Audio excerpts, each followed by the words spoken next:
അസ്സലാമലൈക്കും dear friends. ഇന്നത്തെ നമ്മുടെ സ്പെഷ്യൽ നിങ്ങൾ ആരും ഇതുവരെയും ട്രൈ ചെയ്ത് നോക്കിയിട്ടില്ലാത്ത ഒരു അടിപൊളി വെറൈറ്റി റെസിപ്പിയാണ്. നമ്മുടെ ഈ വീഡിയോ കണ്ടുകൊണ്ടിരിക്കുന്ന സമയത്ത് നിങ്ങൾക്ക് ഇഷ്ടപ്പെടുകയാണെങ്കിൽ ഒന്ന് ലൈക്ക് ചെയ്തേക്കണേ. അതുപോലെ തന്നെ നമ്മുടെ ഈ ചാനൽ ആദ്യമായിട്ട് കാണുന്നവരും ഇതുവരെയും സബ്സ്ക്രൈബ് ചെയ്യാത്തവരും പ്ലീസ് ഒന്ന് സബ്സ്ക്രൈബ് ചെയ്തേക്കണേ. ഞാനിടുന്ന വീഡിയോസ് ഉടനടി കിട്ടുന്നതിനായി സബ്സ്ക്രൈബ് ബട്ടന്റെ തൊട്ടടുത്ത് കാണുന്ന ബെല്ലൈക്കൺ കൂടി ക്ലിക്ക് ചെയ്തിട്ട് ഓൾ എന്ന ഓപ്ഷൻ എനേബിൾ ചെയ്യാനും മറക്കല്ലേ. ആദ്യം തന്നെ ഇതിനായിട്ട് ഒരു ബൗളിലേക്ക് 250 ml കപ്പിന് 1 കപ്പ് ഉഴുന്നിട്ട് കൊടുക്കാം. അപ്പൊ ഇതുപോലത്തെ അളവ് കപ്പ് ഇല്ലാന്നുണ്ടെങ്കിൽ ഒരു ഗ്ലാസിന്റെ അളവിന് ഉഴുന്ന് അളന്നെടുത്താലും മതി. ഇനി ഉഴുന്ന് നല്ലതുപോലെ ഒന്ന് കഴുകി വൃത്തിയാക്കി എടുത്തതിന് ശേഷം ഒരു 3 മണിക്കൂർ വെള്ളത്തിലിട്ട് കുതിർക്കാൻ വെക്കാം. ഇപ്പോൾ ഉഴുന്ന് കഴുകി വൃത്തിയാക്കി എടുത്തതിന് ശേഷം ഉഴുന്ന് മുങ്ങിക്കിടക്കത്തക്ക രീതിയിൽ വെള്ളം ഒഴിച്ചിട്ട് ഫ്രിഡ്ജിലാണ് ഇത് കുതിർക്കാൻ വെച്ചിട്ടുള്ളത്. നമ്മൾ സാധാരണ കുതിർത്ത് എടുക്കുന്നത് പോലെ തന്നെ ഫ്രിഡ്ജിൽ വെച്ചാലും കുതിർന്ന് കിട്ടും. അപ്പോൾ ഉഴുന്ന് നല്ലതുപോലെ കുതിർന്ന് കിട്ടിയിട്ടുണ്ട്. ഇനി ഇതിന്റെ വെള്ളം മാറ്റിയിട്ട് ഈ ഉഴുന്ന് ഒരു മിക്സിയുടെ ജാറിലേക്ക് ഇട്ട് കൊടുക്കാം. ഇപ്പൊ വെള്ളം മുഴുവനും മാറ്റിയിട്ട് ഉഴുന്ന് മുഴുവനും മിക്സിയുടെ ജാറിലേക്ക് ഇട്ട് കൊടുത്തിട്ടുണ്ട്.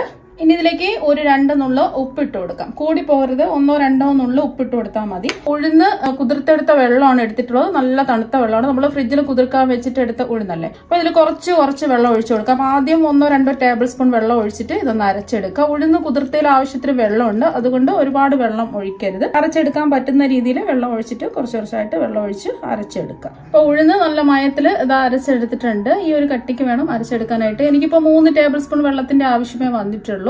ഇനി ഇതിലേക്ക് 2 ടേബിൾ സ്പൂൺ അരിപ്പൊടി ഇട്ട് കൊടുക്കാം. വറുത്ത ഇടിയപ്പം പത്രിക്കൊക്കെ എടുക്കുന്ന ഒട്ടും തരിയൊന്നുമില്ലാത്ത വറുത്ത പച്ചരിപ്പൊടിയാണ് എടുക്കേണ്ടത്. അതുപോലെ തന്നെ ഇതിലേക്ക് ഒരു 4 ടേബിൾ സ്പൂൺ കോൺഫ്ലോറും കൂടി ഇട്ട് കൊടുക്കാം. 2 ടേബിൾ സ്പൂൺ അരിപ്പൊടിയും 4 ടേബിൾ സ്പൂൺ കോൺഫ്ലോറും കൂടി ഇട്ട് കൊടുത്തിട്ടുണ്ട്. ഇനി ഇതിലേക്ക് 1 നുള്ള് ഓറഞ്ച് റെഡ് ഫുഡ് കളർ ചേർത്ത് കൊടുക്കാം. ഇനി ജസ്റ്റ് ഇതൊന്ന് അരച്ചെടുക്കാം. അപ്പൊ ജസ്റ്റ് ഇതൊന്ന് അടിച്ചെടുത്തിട്ടേ ഉള്ളൂ, ഒരുപാട് അടിച്ചടിക്കേണ്ട ആവശ്യമില്ല. ഈ ഒരു രീതിക്കാണ് ബാറ്റർ റെഡിയാക്കി എടുക്കാനുള്ളത്. ഇനി ഒരു ഗ്ലാസിന്റെ ഉള്ളിലേക്ക് ഇതുപോലത്തെ ഒരു പൈപ്പിംഗ് ബാഗ് ഇറക്കി വെക്കാം. ഈ പൈപ്പിംഗ് ബാഗിന്റെ ഉള്ളിലേക്ക് നമ്മൾ തയ്യാറാക്കിയ ബാറ്റർ നിറച്ചു കൊടുക്കാം.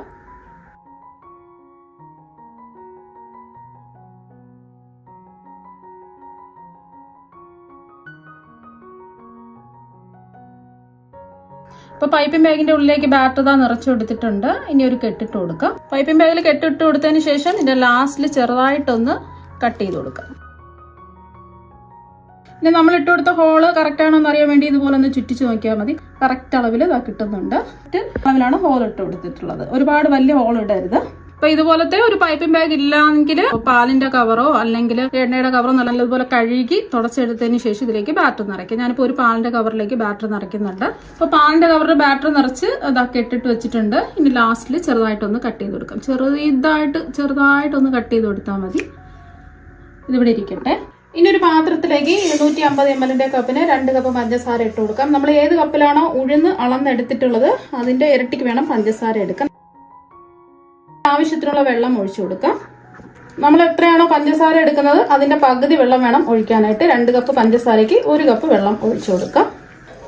ഫ്ലെയിം മീഡിയം ഫ്ലെയിം വെച്ച് കൊടുക്കാം. ഇനി നല്ലൊരു ഫ്ലേവറിന് വേണ്ടിയിട്ട് ഒരു 5 ഏലക്ക തല്ലിയതും കൂടി ചേർത്ത് കൊടുക്കാം. ഏലക്ക ഇല്ലാന്നുണ്ടെങ്കിൽ ഏലക്ക പൊടി ചേർത്ത് കൊടുത്താലും മതി.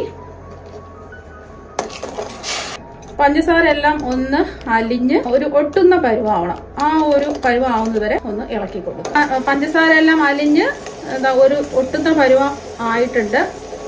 നമുക്കൊന്ന് തൊട്ട് നോക്കാം.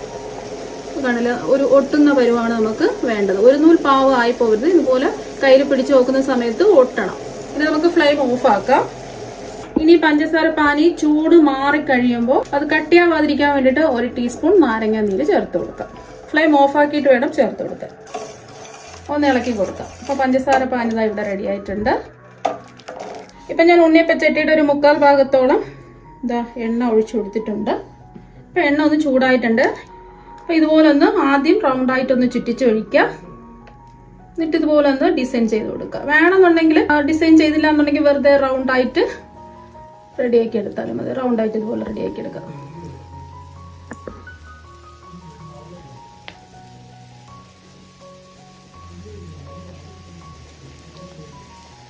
കറക്റ്റ് ഷേപ്പ് വേണമെന്ന് നിർബന്ധമൊന്നുമില്ല.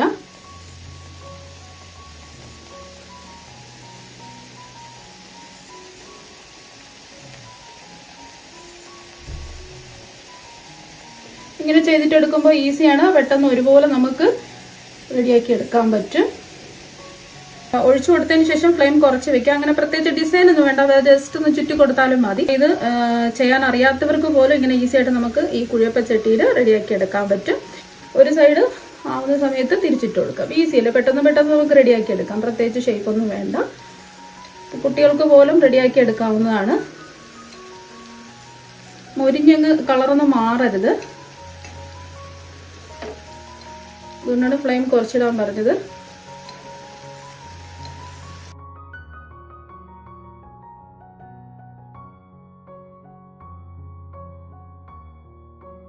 രണ്ട് സൈഡും മൊരിഞ്ഞ് വരുന്ന സമയത്ത് തിരിച്ചിട്ട് കൊടുക്കാം. അപ്പൊ ഇങ്ങനെ ചെയ്യുമ്പോൾ കുറച്ച് എണ്ണയുടെ ആവശ്യമുള്ളൂ. രണ്ട് വശവും എന്താ പെട്ടെന്ന് തന്നെ റെഡിയായി കിട്ടും. രണ്ട് വശവും റെഡി ആയിട്ടുണ്ട്. ഇനി നമുക്ക് എണ്ണയിൽ നിന്ന് കോരി മാറ്റാം.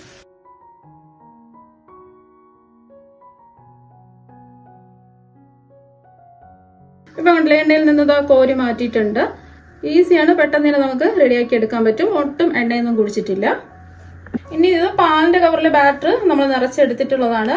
ജസ്റ്റ് ഇതുപോലെ ഒന്ന് ചുറ്റിച്ചു കൊടുക്കുക, 2-3 റൗണ്ട് ഇട്ട് കൊടുക്കുക, എന്നിട്ട് ഇതുപോലെ ഒന്ന് ഡിസൈൻ ചെയ്ത് കൊടുക്കുക.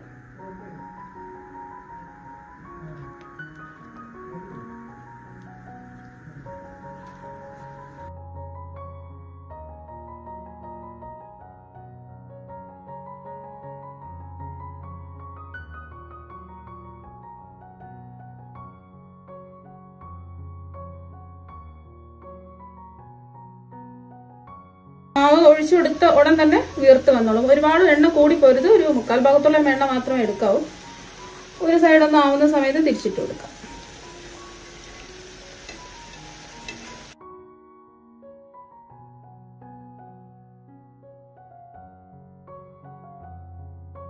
രണ്ട് വശവും ഇത് റെഡിയായി കിട്ടിയിട്ടുണ്ട്. ഇതിൽ നിന്ന് നമുക്കൊന്ന് എടുത്തു മാറ്റാം.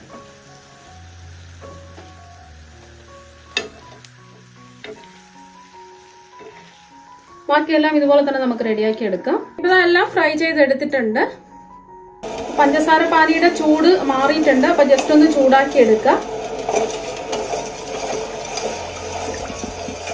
പഞ്ചസാര പാനി ഒന്ന് ചൂടാക്കി എടുത്തിട്ടുണ്ട്. പഞ്ചസാര പാനി ഒന്ന് ചൂടാക്കിയതിന് ശേഷം ഫ്ലെയിം ഓഫാക്കി ഓരോന്നായിട്ട് പഞ്ചസാര പാനിയിലേക്ക് ഇട്ട് കൊടുക്കുക.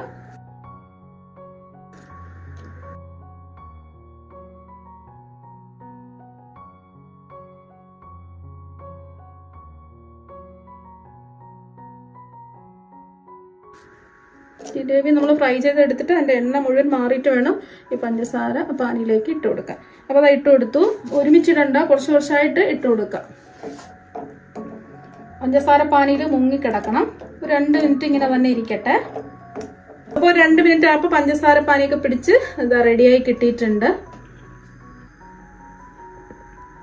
ഇടയ്ക്കിടയ്ക്ക് ഒന്ന് ഇളക്കി കൊടുക്കുക. ഇപ്പോൾ കണ്ടില്ല, നല്ലോണം വീർത്ത് പഞ്ചസാര പാനിയൊക്കെ പിടിച്ച് റെഡിയായി കിട്ടിയിട്ടുണ്ട്. 2-3 മിനിറ്റ് ഇതുപോലെ ഈ പഞ്ചസാര പാനിൽ ഇട്ട് വയ്ക്കുക. അപ്പോൾ ഇതെല്ലാം നമുക്ക് പഞ്ചസാര പാനിയിൽ നിന്ന് കോരി മാറ്റാം. ബാക്കിയിരിക്കുന്നതും ഇതുപോലെ തന്നെ നമുക്ക് പഞ്ചസാര പാനിയിലിട്ട് റെഡിയാക്കി എടുക്കാം. അപ്പൊ നമ്മുടെ കുട്ടി ജിലേബി എല്ലാം ഇവിടെ റെഡി ആയിട്ടുണ്ട്. കൊച്ചു കുട്ടികൾക്ക് പോലും വളരെ എളുപ്പത്തിൽ റെഡിയാക്കി എടുക്കാവുന്നതേ ഉള്ളൂ. പഞ്ചസാര പാനിയൊക്കെ പിടിച്ച് അടിപൊളിയായിട്ട് തരിപ്പുണ്ട്. ഇനി ഇതൊന്ന് മുറിച്ചും കൂടി കാണിച്ചു തരാം. കണ്ടില്ലേ, നല്ല സോഫ്റ്റ് ആയിട്ടിരിപ്പുണ്ട്. പഞ്ചസാര പാനിയൊക്കെ പിടിച്ച് അടിപൊളിയായിട്ട് തരിപ്പുണ്ട്. അപ്പൊ നിങ്ങൾ എന്തായാലും ഇതുപോലെ ഒരു പ്രാവശ്യം ജിലേബി ഉണ്ണിയപ്പച്ചട്ടിയിൽ റെഡിയാക്കി എടുക്കുക. തീർച്ചയായും നിങ്ങൾക്ക് എല്ലാവർക്കും ഒരുപാട് ഇഷ്ടമാകും. അപ്പം നമുക്ക് മറ്റൊരു വെറൈറ്റി വീഡിയോ ആയിട്ട് വീണ്ടും കാണാം. താങ്ക്